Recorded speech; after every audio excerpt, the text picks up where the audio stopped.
ಸುಮಾರು 30 ವರ್ಷದಿಂದ ಶಾಮನೂರು ಶಿವಶಂಕರಪ್ಪನವ್ರು ಬೆಂಬಲ ಕೊಟ್ಕೊಂತ ಬಂದಾರೆ. ಹಿಂದೆ ಯಾರೋ ನಮ್ಮ ಕ್ಯಾಂಡಿಡೇಟ್ಗಳು ಹಾಕಿದ್ರು ಕೂಡ ಬೇಡಪ್ಪ, ಹಿರಿಯರು ಅದಾರ, ಒಂದಿಲ್ಲ ಒಂದು ದಿವಸ ನಮ್ಮ ಟಿಕೆಟ್ ಸಿಗ್ತೈತೆ ಅಂತೇಳಿ ಎಲ್ಲರೂ ಸಮಾಧಾನವಾಗಿದ್ದರು. ಇಲ್ಲಿವರೆಗೂ ನಿಮಗೆ ಕೊಡ್ತೇವೆ, ನಿಮ್ಮ ಸಮುದಾಯಕ್ಕೆ ಕೊಡ್ತೇವೆ ಅಂತ ಹೇಳ್ಕೊಂತಾನೆ ಬಂದರು. ಆದರೆ ಇವತ್ತು ಅವರು ದುಡ್ಡಿನ ದರಪದಿಂದ ನಮಗೆ ತುಳಿದ್ದಾರೆ, ಹಿಂದೇಟು ಹಾಕಿದ್ದಾರೆ. ನಮ್ಮ ಸಮಾಜದವ್ರಿಗೆ ಕೊಡ್ತೇವೆ ಅಂತ ನಿನ್ನೂರಿಗೆ ಹೇಳಿ ಇವತ್ತು ಮಧ್ಯಾಹ್ನ 12 ಗಂಟೆಗೆ ಡಿ ಕೆ ಶಿವಕುಮಾರ್ ಅವರು ಅನೌನ್ಸ್ ಮಾಡಿ ನಮಗೆ ಹೈಕಮಾಂಡಿಂದ ಆರ್ಡರ್ ಆಗಿದೆ. ಅದಕ್ಕೋಸ್ಕರ ನಾವು ಮಲ್ಲಿಕಾರ್ಜುನವ್ರ ಕೈಗೆ ಟಿಕೆಟ್ ಕೊಟ್ಟು ಕಳಿಸೋದು ಬಿ ಫಾರಂ ಅಂತ ಹೇಳಿದ್ದಾರೆ. ಕೇಳಿಸ್ಕೊಳ್ಳಕ್ಕೆ ಸಾಧ್ಯ ಇಲ್ಲ. ಅದೇ ಉದ್ದೇಶಕ್ಕಾಗಿ ನಾವು ಬಂಡಾಯ ಅಭ್ಯರ್ಥಿ ಆಗಲಿ ಇನ್ನೊಂದು ಪಕ್ಷಕ್ಕಾಗಲಿ ಓಟ್ ಹಾಕಿ ಕಾಂಗ್ರೆಸ್ ಸೋಲ್ಸ್ಬೇಕು ಅನ್ನೋದೇ ನಮ್ಮ ಒಂದು ಗುರಿ. ಇದೆಲ್ಲ ಹೆಂಗಾಗೋಯ್ತು? ನನ್ನ ಹತ್ರ ದುಡ್ಡ ಕಿತ್ಕೊಂಡು ಎಲ್ಲ ಅವ್ನು ಕೊಟ್ಟಾಗ್ಬಿಟ್ಟವ್ರಲ್ಲ. ಕಾಂಗ್ರೆಸ್ ಸೋಲ್ಸ್ಬೇಕು ಅನ್ನೋದೇ ನಮ್ಮ ಗುರಿ. ಅವ್ರು ಏನಾಗಿದೆ ಅಂದರೆ ಇಲ್ಲಿ ನಮ್ಮ ಜನಗಳಿಗೆ ಭಾಳಷ್ಟು ಜನಗಳಿಗೆ ಭಡ್ಕಾಸ್ತಾರೆ. ಅವರು ಜನಗಳಿಗೆ ಏನು ಮಾಡ್ತಾರೆ, ಅವ್ರ ತಲೆಯಲ್ಲಿ ತುಂಬಿ BJP ಬಂದರೆ ಕೋಮಾವತಿ ಆಗ್ತೈತಿ, ಅವ್ರು ಬಂದರೆ ಕೋಮಾವತಿ ಆಗ್ತೈತಿ, ನಿಮ್ಗೆ ಇದು ಬಂದು ಅಂತೇಳಿ ಒಂದು ತುಂಬಿಡ್ತಾರೆ ನಮ್ಮ ಜನಗಳಿಗೆ. ಇವತ್ತಿನ ಯುವಕರು ಅಷ್ಟೇನು ದಡ್ರಿಲ್ಲ. ಯಾವ ಪಕ್ಷ ಬಂದರೂ ಏನಾಗಲ್ಲ. ಸೆಂಟ್ರಲ್ನಲ್ಲಿ BJP ಐತಿ, ಯಾರು ಊರು ಬಿಟ್ಟು ಹೋಗಿಲ್ಲ. ಇಲ್ಲಿ ದೊಡ್ಡ ಜ್ಞಾನಿ ಥರ ಮಾತಾಡ್ತಾವನಲ್ಲಪ್ಪ. ಜೀವನ ಮಾಡ್ತಾ ಇದ್ದೇವೆ ನಾವು, ಇಂಡಿಯಾದ ಪ್ರಜೆನೇ, ಭಾರತ ಪ್ರಜೆನೇ ನಾವು. ಇದೇ ಮಂಡಳಿ ಹುಟ್ಟೇವಿ, ಇದೇ ಮಂಡಲೇ ಸಾಯ್ತೇವೆ. ಬಟ್ ಇವರು ಧಮ್ಕಿಗೆ ಯಾರು ಸಾಯ ಅಂತಾರೆ ಯಾರು ಇಲ್ಲ. ಯಾವೇ ಕಾರಣಕ್ಕೂ ಏನೇ ಬರಲಿ ನಾವು ಕಾಂಗ್ರೆಸ್ ಸೋಲ್ಸೋದೇ ನಮ್ಮದೊಂದು ಉದ್ದೇಶ ಆಗಿದೆ. ನಿಜವಾದ ಭಾರತ ಮಾತೆ ಅದ್ರ ಉದ್ದೇಶಕ್ಕೆ ನಮ್ಮ ಎಲ್ಲ ಯುವಕರು ಕೂಡ ನಮ್ಮ ಸಮುದಾಯಕ್ಕೆ ಟಿಕೆಟ್ ಸಿಕ್ಕಿಲ್ಲ, ಭಾಳ ನೋವಾಗಿದೆ. ನಮ್ಮ ಹಿರಿಯರು ಭಾಳಷ್ಟು ಕಷ್ಟಪಟ್ಟರು, ಯಾರಿಗೆ ಟಿಕೆಟ್ ಕೊಟ್ಟಲ್ಲ. ನಾವು ಅವ್ರಿಗೆ ಕೊಡ್ರಿ ಇವ್ರಿಗೆ ಕೊಡ್ರಿ ಅಂತ ಹೆಸರು ಹೇಳಿಲ್ಲ. ಬಟ್ ಯಾರಿಗೆ ನಮ್ಮ ಲೀಡ್ರಿಗೆ ಕೊಡಲಿ, ನಾವು ಗೆಲ್ಸ್ಬೇಕಂತ ನಮ್ಮ ಇದು ಇತ್ತು. ಇಲ್ಲಿವರೆಗೆ ನಮ್ಮದೇ ಸ್ಟೇಟ್ನಲ್ಲಿ ಲೀಡ್ರ್ ಅದಾರೆ. ನಮ್ಮ ಸ್ಟೇಟ್ನಲ್ಲಿ ಲೀಡ್ರ್ಗಳಿಗೆ ಸುರ್ಜೇವಾಲಾ ಅವರು ಡೆಲ್ಲಿಂದ ಬಂದು ನಮ್ಮ ಸ್ಟೇಟ್ ಲೀಡರ್ಗಳಿಗೆ ನಿಮಗೆ ಟಿಕೆಟ್ ಕೊಡಂಗಿದ್ರೆ ನೀವು ರಾಜೀನಾಮೆ ಕೊಟ್ಟೋಗ್ರಿ ನಮ್ಮ ಸ್ಟೇಟ್ ಲೀಡರ್ಗಳಿಗೆ ಹೇಳ್ತಾ ಇದ್ದಾರೆ. ಅವಮಾನ ಮಾಡೋಗಿದ್ದಾರೆ. ಆ ಅವಮಾನ ನಾವು ಸಹಿಸೋದಿಲ್ಲ. ಇವ್ರಿಗೆ ತಕ್ಕ ಪಾಠ ಕಲಿಸಿ ನಮ್ದು ಏನೈತಿ ಅಧಿಕಾರ, ನಮ್ಮ ಮುಸ್ಲಿಂ ಜನಾಂಗಗಳು ಇಲ್ಲಿ ದಕ್ಷಿಣ ವಲಯದಲ್ಲಿ ಎಷ್ಟರ ಮಟ್ಟಿಗೆ ಒಗ್ಗಟ್ಟಿದ್ದೇವೆ ಅನ್ನೋದು ಈ ಸಲ ತೋರಿಸ್ಬೇಕು ಅನ್ನೋದು ನಮಗೆ ಶತಗತವಾಗಿ ಸೋಲು ಉಣಿಸ್ಬೇಕು ಅನ್ನೋದೇ ನಮ್ಮ ಆಸೆ. ನಮಗೆ ಕಾಂಗ್ರೆಸ್ ಪಕ್ಷದಿಂದ ನಿರಾಸೆ ಆಗಿದೆ.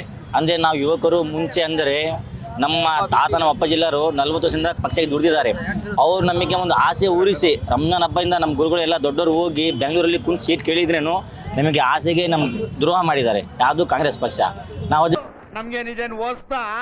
ಅದಕ್ಕೆ ಒಂದೆಲ್ಲ ಡಿಸೈಡ್ಮೆಂಟ್ ಮಾಡಿದ್ದೀವಿ, ಕಾಂಗ್ರೆಸ್ ಸೋಲಿಸಬೇಕು, ಬೇರೆ ಪಕ್ಷ ಗೆಲ್ಲಿಸಬೇಕು. ನಾವು BJP ಬಂದ್ರು ಏನು ಅವ್ರೇ ನಮ್ಗೇನು ಕಡ್ದಾಕಲ್ಲ, ಅದೊಂದು ನ್ಯಾಷನಲ್ ಪಾರ್ಟಿನೇ. ಆದ್ರೂ BJPಗೆ ಕೊಡ್ರಿ, ಕಾಂಗ್ರೆಸ್ ಮಾತ್ರ ಕೊಡಬೇಡ್ರಿ ಓಟ್. ನೀನ್ 7 ಮಿಂಡ್ರಿ ಆದ್ರೆ ನಾನು 14 ಮಿಂಡ್ರಿ. ಇಷ್ಟ ಅಂತ ಹೇಳ್ತೀನಿ ನೋಡ್ರಿ ಸರ್. ಇಲ್ಲಿ ಮಠ ದಕ್ಷಿಣದಲ್ಲಿ ಏನು ಅಭಿವೃದ್ಧಿ ಮಾಡಿದ್ದಾರೆ? ಏನು ಮಾಡಿಲ್ಲ. ಇಷ್ಟು ವರ್ಷದಿಂದ ಒಂದು ಅಭಿವೃದ್ಧಿನೂ ಈ ಕಡೆಗೆ ತಂದಿಲ್ಲ. ಮೊನ್ನೆ ಯಶವಂತರಾವ್ ಅವರು KTG ನಗರದಲ್ಲಿ ಲೇಡೀಸ್ ಹಾಸ್ಟೆಲ್ ಕಟ್ಟೋದಕ್ಕೋಸ್ಕರ 12,60,00,000 ರೂಪಾಯಿ ಶಾಂಕ್ಷನ್ ಮಾಡ್ತಿದ್ದಾರೆ. ಇಲ್ಲಿ ಮಠ ಈ ಕಡೆಗೆ ಏನು ಮಾಡಿದ್ದಾರೆ ಇವರು? ಒಂದು ಹಾಸ್ಪಿಟ್ಲ್ ಮಾಡಿದ್ದಾರೆ, ಅದು ಲಾಡ್ಜ್ ಮಾಡಿ ಕೂತ್ಕೊಂಡಿದ್ದಾರೆ. ಈ ಸೈಡ್ ಒಂದು ಇನ್ನೂ ಮಠ ಯಾವುದೂ ಅಭಿವೃದ್ಧಿ ಬಂದಿಲ್ಲ. ಯಾಕೆ ರೋಡ್ ಸರಿ ಇಲ್ಲ ಚರಂಡಿಗಳು ಸರಿ ಇಲ್ಲ. ಇದೇ ಹೆಗಡನಗರ ತೆಗ್ದವರಿಗೆ ಇನ್ನೂ ಮಠ ಅವ್ರಿಗೆ ಮನೆಗಳು ಕೊಟ್ಟಿಲ್ಲ. ಅವರು ಕಾಂಗ್ರೆಸ್ನವ್ರು ಏನ್ ಮಾಡ್ತಾರೆ ಅಂತ ಹೇಳಿದ್ರೆ ಬರೇ ವೋಟ್ ಬ್ಯಾಂಕ್, ನಮಗಷ್ಟೇ ಗುಲಾಮರು ಅಂತ ತಗೊಂಡಿರೋದು ಇಲ್ಲಿ ಮಠ ಅವರು. ಮುಂದಕ್ಕೆ ನಿನಗೈತೆ ಪಚಕ್ ಏನ್ ಹಿಂಗೆ ಎದುರಿಸ್ತಾವನೆ? 84 ವರ್ಷದಿಂದ ನಾವು ಓಟ್ ಹಾಕ್ಕೊಂಡ್ತಾನೆ ಬಂದಿದ್ದೀವಿ. ಇಂದಿರಾ ಗಾಂಧಿ ಕಾಲದಿಂದನೂ ನಾವು ಓಟ್ ಹಾಕ್ಕೊಂಡು ಬಂದಿದ್ದೀವಿ. ಯಾರಿಗೆ? ಕಾಂಗ್ರೆಸ್ಸಿಗೆ. ಇವತ್ತಿಗಾದ್ರೆ ನಾವು ಕಾಂಗ್ರೆಸ್ ಕೈನೇ ನಮ್ಮದು ಇದ್ದಿದ್ದು. ಇವತ್ತಿನ ದಿವಸ ಏನಾಗೈತೆ, ಇವರು ಮಂಥಾನೇ ನಡಿಬೇಕು ಅಂತಂದರೆ ಆಗೋದಿಲ್ಲ. ಇವ್ರದ್ದು 500 ರೂಪಾಯಿ 1000 ರೂಪಾಯಿ ದುಡ್ಡಿಗೆ ಇವರು ಬಲಿ ಆಗ್ತಾರೆ ಅಂತ ತಿಳಿದಿರ್ಬೋದು. ಆದರೆ ನಾವು ಬಲಿ ಆಗಕ್ಕೆ ತಯಾರಿಲ್ಲ. ನಾವು ಆವತ್ತಿನ ದಿವಸ ಓಟಿನ ದಿವಸ ಒಂದು ಟೀ ಒಂದು ಲೋಟ ನೀರು ಕೊಟ್ಟು BJPಗೆ ಹಾಕ್ರಿ ಅಂತ ಓಟ್ ಅಂತ ನಮಗೆ ಬಹಿರಂಗಾಗಿ ಹೇಳ್ತೀವಿ. ಅಣ್ಣ ನೀನು ಸಾಮಾನ್ಯದೋನಲ್ಲಣ್ಣ.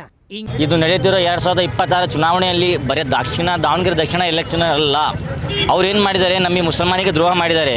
ನಾವು ಅವರಿಗೆ ಎಚ್ಚೆತ್ಕೊಳ್ಳೋಕೆ ಒಂದು ಚಾನ್ಸ್ ಕೊಡ್ತೀವಿ. ಮುಂದೆ ಬರುವ 28 ಚುನಾವಣೆಯಲ್ಲಿ ಖಂಡಿತ ಕಾಂಗ್ರೆಸ್ ನಮಗೆ ದ್ರೋಹ ಮಾಡಿತಲ್ಲ, ಕರ್ನಾಟಕದ ಜನತೆ ಮಿನಿಮಮ್ 50 ಸೀಟ್ಗಳನ್ನು ಸೋಲಿಸಿ, ಪಕ್ಷ ಯಾವುದೇ ಗಲಿ ನಮಗೆ ಸಂಬಂಧ ಇಲ್ಲ, ಕಾಂಗ್ರೆಸ್ನ ಸೋಲಿಸೋ ನಮ್ಮ ಗುರಿ ಇರುತ್ತೆ. ಖಂಡಿತ ನಾವು ಕಾಂಗ್ರೆಸ್ನ ಸೋಲಿಸ್ತೀವಿ. ಮುಂದಿನ ದಿನಗಳಲ್ಲಿ ಸರ್ಕಾರಿ ಸ್ವತ್ತಿನ ಮೇಲೆ ಎಲ್ಲೆಲ್ಲಿ ಇವ್ರ ತಂದೆ ಮಕ್ಕಳ ಹೆಸರಿದೆಯೋ ಆ ಎಲ್ಲ ಹೆಸರುಗಳು ತೆಗೆಯೋದಕ್ಕೆ ನಾವು ಆಂದೋಲನ ನಡೆಸ್ತೀವಿ. ಇನ್ಮೇಲೆ ದಾವಣಗೆರೆ ಜಿಲ್ಲೆಯಲ್ಲಿ ಎಲ್ಲೆಲ್ಲಿ ಇವರು ಇವ್ರ ಹೆಸರುಗಳು ಇಟ್ಕೊಂಡಿದ್ದಾರೆ ಸರ್ಕಾರಿ ಜಾಗದಲ್ಲಿ. ಆಮೇಲೆ ಅವರು ಯಾವ್ಯಾವ ಕಾಲೋನಿಗಳಲ್ಲಿ ಅವ್ರ ಹೆಸರುಗಳಲ್ಲಿ ಇದಾವೆ, ಎಲ್ಲ ಹೆಸರು ಇನ್ಮೇಲೆ ಬದಲಾವಣೆ ಮಾಡ್ತೀವಿ. ನಾವು ಹೆಸರುಗಳು ಬದಲಾವಣೆ ಮಾಡ್ತೀವಿ. ಇಷ್ಟು ದಿನ ನಾವು ಒಂದು ಭರವಸೆ ಇಟ್ಕೊಂಡಿದ್ವಿ. ಇದನ್ನ ಮುಂದಿನ ದಿನಗಳಲ್ಲಿ ಪ್ರತಿಯೊಂದು ಹೆಸರು ಎಲ್ಲೂ ಇವ್ರ ಹೆಸರು ಕಾಣಬಾರ್ದು. ಒಂದ್ಸಲ ಹೇಳಿದ್ರೆ ಅರ್ಥ ಆಗುತ್ತೆ, ಮೂರ್ ಸಲ ಯಾಕಯ್ಯ ಪಡ್ಕೋತೀಯ. ಸರ್ಕಾರ ಏನಿದೆ, ಅವರ ಅಧಿಕಾರ ಏನಿದೆ ಆ ಲಿಮಿಟಲ್ಲಿ ಇಟ್ಕೊಂಡಿರ್ತೀವಿ. ಈ ಬಾರಿ ಸಮರ್ಥಿಗೆ ಅಸಮರ್ಥ ಮಾಡೋದು ಎರಡು ಮಾತಿಲ್ಲ. ಜನ ನೊಂದು ರೊಚ್ಚಿಗೆದ್ದಾಗ ನಿಮ್ಗಳನ್ನ ಕತ್ತರಿಸಿ ತುಂಡು ಮಾಡಿ ನಾಯಿಗಳಿಗೆ ಹಾಕ್ತಾರೆ. ಅದಕ್ಕೆ ಮುಂಚೆ ಎಚ್ಚೆತ್ಕೊಂಡು ಬದುಕೋದಕ್ಕೆ ದಾರಿ ನೋಡ್ಕೊಳ್ಳಿ.